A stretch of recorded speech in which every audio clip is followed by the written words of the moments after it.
Santo kwasem yemu ni bebe wia golden stool e de koye na me ka chiro pray say golden stool eni asanteman mu eni kumase Adoma de na funu nam ba ha woni ne tia wo le wo frɛ no hema so hene na wonye bi yire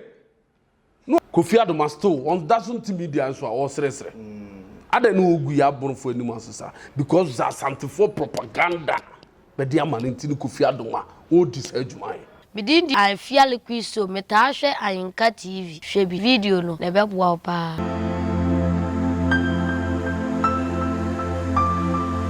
me da say osi ade yo ajimambadu na no omodi say national event say Bono regional chief House of Chiefs me who say okopie wo interviews ko so ma o ka nsem bebre ono so a statement about Galamsay asantimam ekoso a company bia yes asantiman ana asantehin ensa na chaase o ka se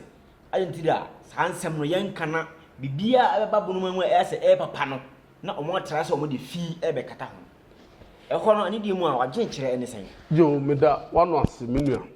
o se ado ya ajimambadu bon champion dudu akwa ni wura ni ose ado ya konfia me aka mu PC nti o kasa bia nso oboni mu ase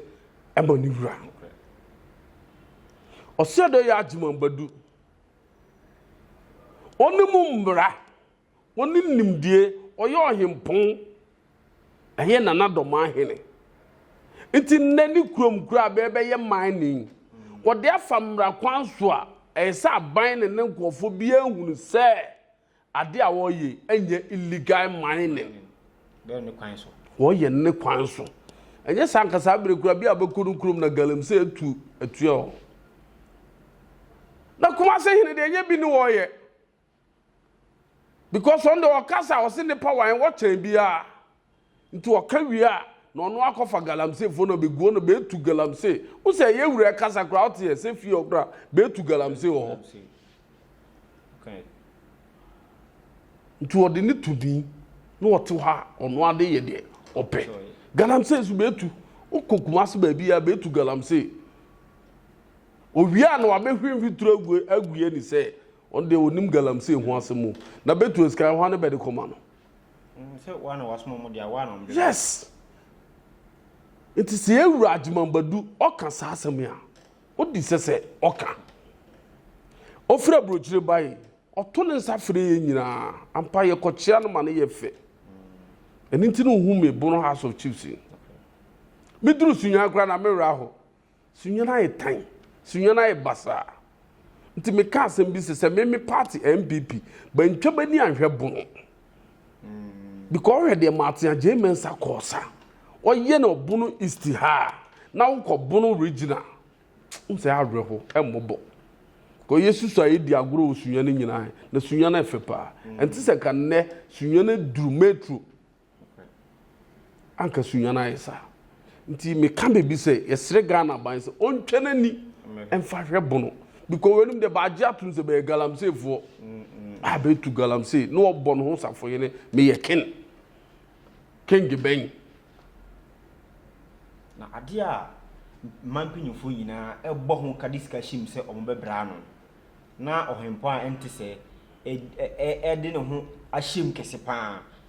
ade amanyofo no ana mampanyufo no omuntimi nka ho hwe amanyofo most with them ben no ni be disajuma amanyofo him bebre ben no na so mummum na san ka mutia bu yes say ade omam waye timamu dabi tini me kan be se ba me twebani ahwe Bono be de bani hwe ba bi foforo nti sa na man ya ekoso onye fe nti de be amekasa me sre Ghana ban John Mama me sre no onfa na nansi fom na ba bi adu die onhwe na on kasa ansem yefiro eye sa de asem kese pa ne odeba because be kasa bi abenti de bia be tena social bi oye me tan na be tebanum ye boya ho ano ye banzu atre ye batechiman ye kobrekum ye kodoma ei bra na me ba ku fo ekura betima yes ade ya kire me na hwe man nyina mu a waso ahu se me ba Techiman abekontokwa wagimi me nto se be kura wagimi uni adwene na wutim Adoma bi ne yire ne matu wodi di fili wala wodi ekọ na kokko na wo ya santema awura ai nyame kese onyame tuntum onyame bokoko na onyame buanwan odi twa no ho samrane odi twa fatira ukrom hoy mene ne bunu nko asem de bia wo hia obowura bunu mu nti ye ka kirebe sa nkura be na media so na ba adwaba nu oto ho bana wunya wasem a na wafa Nana Adoma badu kasa yi mu no o kan bibi se fa Kofi Adoma wani asem no ho o se die Kofi Adoma wani ene na busuafo ka nyina nkontompo asan se propaganda bi na omoye ho no me na aka menteni ma bi ase so bitima bi ani kakra kire ya menua me dawa no ase so me dase me pese me bisa Kofi Adoma oya bono ni di se pa mmene no opa afiri o se ade yo agima bedu ho opa mmene die ne Kofi Adoma opa o se tu ayonko o le tu eduam o so na wasesa nkofo abetena media so na we ani afira na we aso osi we ayese nti benye donation fa ma no na wafa sika wadi free nyame ne etua ne kasa nyame ne etua Kofi Adoma kasa se Kofi Adoma na ne yire tena ho na be yi o se ado ya agima bodu bonia ya nyame mfa be bone nchebe mumbisa ne se time abrante be tututuyi abrante na tuwe da no kon ha o ya mumpe video na mo hwe video ni ma hwe se bile obe praw ana obe tutu abowa nko onfa tu hwe o so direct na wato tu obe da no kon ho na ato akona nchi ekona nchi hwane no na ogina ho hwane hunu bibi se abrante a hyeda se o tutu e de abobi abeni asantefo agu na Adoma ahena nim ase di atema akansema kese akosi de bantu tutu ama bi aswante bi ani ampai bi enwu emene ne beka wo ho Kofi Adoma ya useless kenano na sem bia oto a oka se ayi na Adoma ahena tenase na oka se watwa Kumase hene etidi na ahye no otiete na naso se ne na Adoma ahene so ye be ma onkotwa bitiwe so onko prison onim nyansa adwene ni tim nko kasa ni kuro mu hene ho sa bi kuro mu hene ubunu ode ukuro mu hene ole umbunu enti sa de he abe kan from day one o started ayi Doma hospital na ne kohwe no oba brekum nana ne hwe no sunya no okoy nana ne hwe no be fly no to Accra ni nyina nana manipa di akire mumbisa ne se Kofi Adoma yi unko Dubai hwane de unko Dubai abekohwe wo wo san ba Ghana na se sai ana mo nyina nana ensa sha ani ti nana kasa on kasa na da obe kasa he bonse binum be sisi beti base binum monum be gu ase nti no ole on kasa he okay ya hwe ni sei na kasa yi mu no so akasa propaganda na omo ya meminti ase mu na ya koyese opese o chese asantefo no ene hya ase na omo pushi Kofi Adoma se kase na engu abonofo anim ase yesu yegitu se Kofi Adoma wani bono de hye ti wakoya bono de hye na asantefo mum ene eputu no pressure se kase die ne be ma ono be free bono achi akogina asantefo na achi jo because of say what the nafu ne nam Kofi Adoma de nafu ne nam ba ha woni ne tia wole wo frɛ no hema so hene na wonye obi bi yire no okoji ni firi ne nsam what the nafu ne nam nti Kumase fo he be dada ne de sika ketua bi de man pe ekwa ko kase egu ye wura anim ase na odi mirika na obetra media enso ye nua ye papa president ni nua ye friend say Ibrahim Mama wa Kofi Adoma sika $150,000 one of big man bi wo Asante region say I don't go one of wa Kofi Adoma sika ni pado do say na Kofi Adoma sika Kofi Adoma Stool on doesn't media so or sresre ada no ogu ya bonfo anim asesa because za Asantefo propaganda be dia manenti ni Kofi Adoma o dis adwuma nka sika bebrebe kura o se ado ya adwuma badu e de ahye ne nsamu ana wo de ahwe no ko ne na media so emfa hanki se dan people na ni ho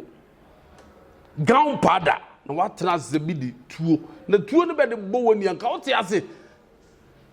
se tuo ne be de bo woni anka wo te ase na se gunpowder da bi kon ho na epete na be gu ani so a ugu ye wura animase ye ka kire Kofi Adoma bonuman mu de abosom doso nti wanhwe no hu ya abosom be bona to fom propaganda o ye Kofi Adoma onja isa okay amen fa men se mi ni bi entwato na ye nsore so se ba no propaganda side na eye nana jiman badu e ka ho asem no wo hwe se DNT e na Asantefo no omo de omo na asifo se chia ne chi omo mabunu din empeja fi se ne kasa ye mu no che se ade papa bi e be free bunu mama ba bia na Asantefo no afa kwani asa bi so de ade bona be bata ho e DNT a omo ye sa ade no yo minio me da wono ase wo se me ne wo kasa me ka bibi tire wo se bakosi dey betututuo bi eni tuye bi aso paye bi kure wuye na bunu be koso bia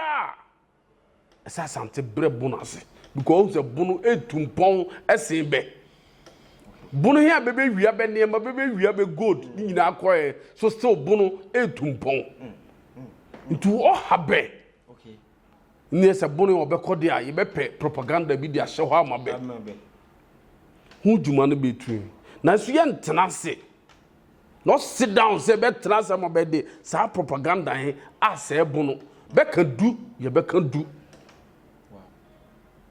because ne bia de no ho se de be ho abeto abe ne be frɛ be ho man anti ne be ti be ho be ntwa be ska be nje se hwɛ wo mobo ukrom ye bola o le mi be ska bra emene ne kosu eye dwane ahantan edoso Asantefo ben kaba no ntum hwɛ na nse ye so hwɛ ya nek danso abiam obesiesie nyina ye ntam yele bia nkasa biem na ya sam woi asem wo na meken nyina danso abiam behwe ni media enso nti ana mabisa mo sa da obedada ya na ana o seda behu mframa bi guye ni no ma ye bekan ya no tum ye hia ye mabia hunu se me kasatia uwura me mfanche beso meka bia kyew ntu le wakọ akesefo miensa nyina ho na wakọ akesefo miensa nyina wa de ne Kumase hene woti ho a ne wo to bomb Kumase hene to bomb kwa kudua kansem wei dan so bia moto ye mmene ntu obedada ya na ana mene asem no woka kire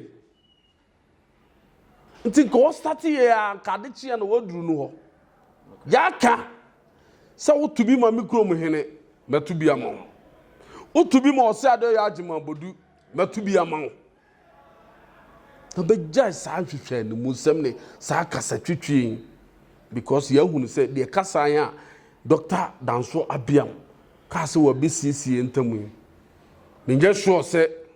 be kutuba hene yefo Kumase hene bantu no fo ti no sorry ya obeto sa bombo ya e de sa twumpe sisi abai ya start on be ka kire sa abono for de sa be ne be kofa ba na be wura fi be ho se be wura ne start ya all to sa bombo aden emene nkoa no woji mmene no wo peni wiase yede ya ka kire be banja sa akasa twitwi ha yesu de bia be ka akasa twitwi e de akire okay na me da se nanka me sore aso ano na o kasa no watwe madwen akosi bibi so o se omo bewi aya gudie ene ne ma bewi firi hakoe atwe madwen asadi bi so eye sikadwa Kofi wana nasere menya na ntia se efiri bunuma mu ha ina akodi asantimam ba ne sen na eye den no kore yo me nua me da wando ase we de betwam na mebɔ nkyeremu okay hwɛ se bia tena kumase ana asantimam mu ka kyerɛ wo sɛ bɛfra ko bi konfa no chi no bɛkom hwɛ ni wo firi wiem ni sikadwa Kofi pie bae but the social studies are that yo Kofi ya dada ye dintu akyerɛ ya kyɛ wow sa gudie nyina firi boyem okay sa ntokwasem ye mu ni bebe wia golden stool e de koye na me ka kyerɛ pray se golden stool eni asanteman mu eni kumase eni UK for so be fa golden stool be de kwa ne ba be ye sa dade ya konkura be di daba nu mu kyerɛ wow na you said the original golden stool na maybe free haro e wo UK eni o nsam yes wow ni ba ko for me dade we e de aba beto se golden stool ni be dwaba nu mu kansem akese he ni konfo anochi sa akwan wo firi he a okokom ye no ayi hwan de man Yesu Kristo ana Nyankopon ni de hye nsam me bisa mo wo ye som tromni Yesu Kristo ni o ka kire say akwaji na fa kwa santimamo efriboyem it make sense na me da se abisia nkomo no de so yese agro ye de no na ade esa akwantufo ebre no ya ebre mamemma Prince Ogoro some few minutes na onfan 2 years na onka bibi enkyere Ghana man enkasa nkyere yewura JM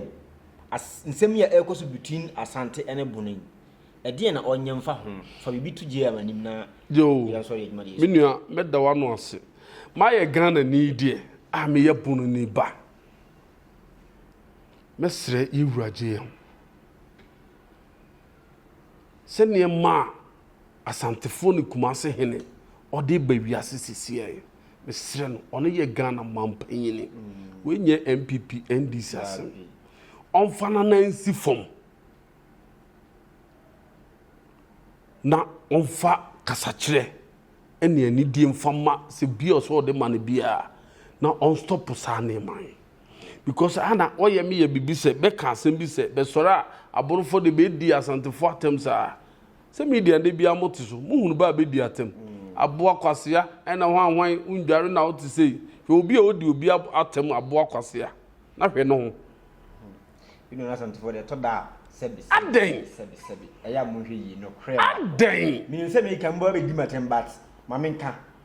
se o ka no krepe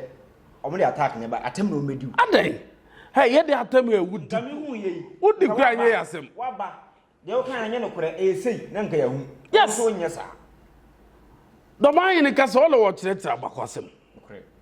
bianka na bakwasem men ne atem abo akwasea hwa akra bia no hu fi bi atem nko be de be frɛ ne mrante hene hwe nipa bi hu nipa bi a woto ha wodi o se ado ya agima mbadu atem mesre Ghana ban onfa na nansi fom na ya nhwe ya saa ne ma we e de basabasa ene ntokwasem e de beba ye mampanyini ye nyina ye to so a ne ya sori yenye MPP NDC man ya wodi asisi a unu wo hwe man nyina so mesre no onfa na nansi fom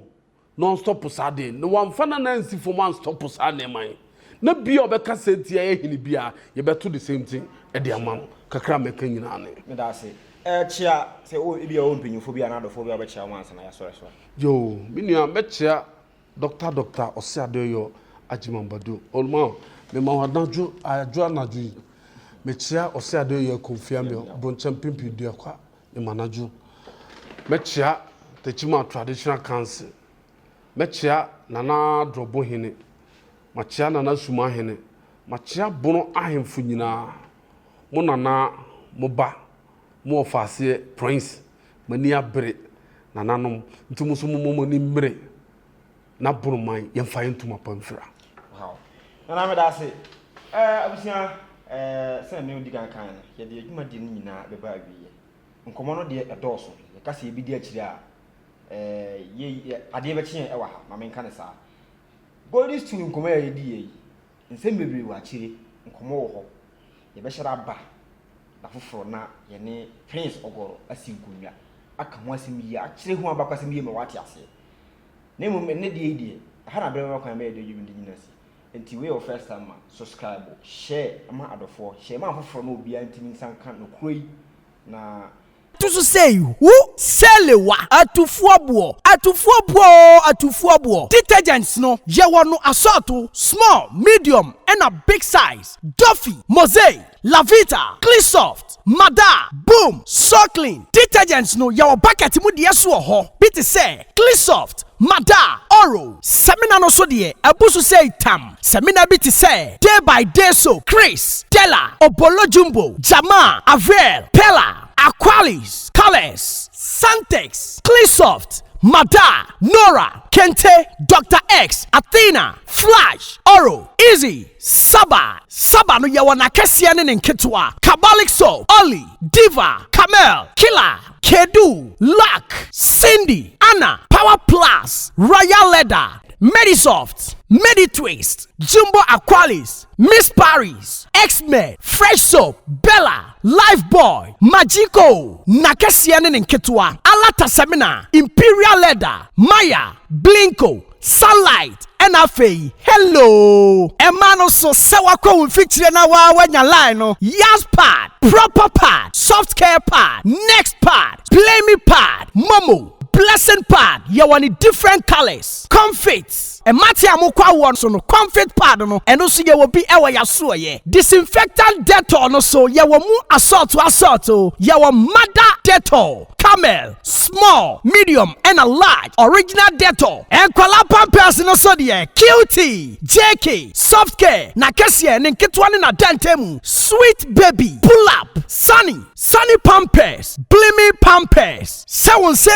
now pay wipe so de ye was soft care wipe tamine halitosis aje wo say aboswana ye dealing all kinds of Pepsodent 123 Pepsodent charcoal close up Charlie Tigard and Angola and tuntumo hawa demo so ye want the kwa any spray Sasso Fatala Heaven Fast kick. Sao bekoto de tekwa to sperere so de. Tiro no so ho. Coco, Pride, Natural, The Lords, Soft Care, and a Nadva Tiro. A ye toilet roll. And tadina ye fiama usia. And kikawano edasu amuana. Parazone ehiyamau. Mada Parazone. Small and a big size. Bling Parazone. Small and a big size. Se uwa chichini bench na witimi mba ya suya ya. De hiane sa obefreye. And your man yebe package the kama near the ascende. We accept Momo. Yeji Momo. Wobetumi afre day by day enterprise. Ewa Otumfuo iso 0544 644